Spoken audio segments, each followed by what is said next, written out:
মাঝরাতে শতাব্দী প্রাচীন কলকাতা বিশ্ববিদ্যালয়ের গার্লস হোস্টেলে ভেঙে পড়ল চাঙড়। লোহার বিম ভেঙে পড়ে এই বিপত্তি। শুক্রবার রাতে এই ঘটনার পর রীতিমতো আতঙ্কিত সেখানকার পড়ুয়ারা। দীর্ঘদিন সংস্কারের অভাবেই বিশ্ববিদ্যালয়ের গার্লস হোস্টেলের এই দুরবস্থা বলেই অভিযোগ ছাত্রীদের। ঘটনা কলকাতার ব্রিটন স্ট্রিটের। কলকাতার বিটন স্ট্রিটে বিশ্ববিদ্যালয়ের হোস্টেলের ছাত্রী আবাসের 17 নম্বর রুম থেকে মাঝরাতে আতঙ্কের চিৎকার। হঠাৎ করেই ছাদের চাঙড় ভেঙে পড়ে বলে অভিযোগ। আতঙ্কিত হয়ে পড়ে হোস্টেলের ছাত্রী আবাসিকরা। অভিযোগ, দীর্ঘদিন ধরে সংস্কারের অভাব ছিল হোস্টেলের, সেই দুরবস্থারই মূর্ত প্রতীক হয়ে এবার বিপদ নেমে এলো।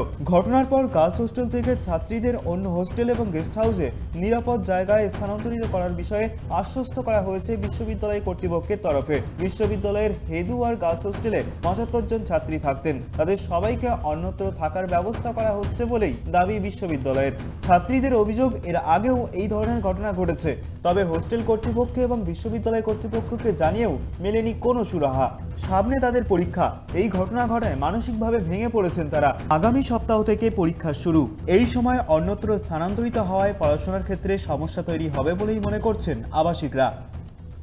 সহপাঠীদের একটা রুম, 17 নম্বর রুম, সেই রুমে তারা ঘুমন্ত অবস্থায় ছিল। ভোরবেলায় হঠাৎ করেই তারা যখন ভোর 5:30 বাজছে, হঠাৎ করেই তাদের ওপর সিমেন্টের যে চাঙড়গুলো সেগুলো পড়তে শুরু করে এবং আচমকায় ঘুম ভেঙে দেখে যে কড়িকার যে বর্গা রয়েছে সিলিংটাকে প্রোটেক্ট করার জন্য, সেটা তাদের ওপরই হয়তো পড়ে যেত এবং তারা আচমকায় উঠে পড়ে এবং অন্য রুমে যেতে সক্ষম হয়, যার কারণে আমাদের প্রাণহানি ঘটতে পারতো, কিন্তু সেটা হয়নি।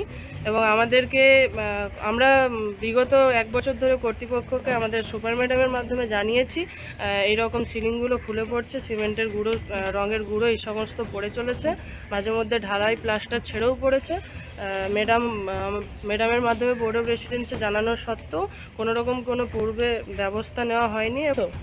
আমরা পুরোপুরি মানসিকভাবে ভেঙে পড়েছি। আমরা গতকালের ঘটনার জন্য অন্যান্য মেয়েদের আমাদের প্রায় এখনও পর্যন্ত 6টা রুম খালি করে দেওয়া হয়েছে।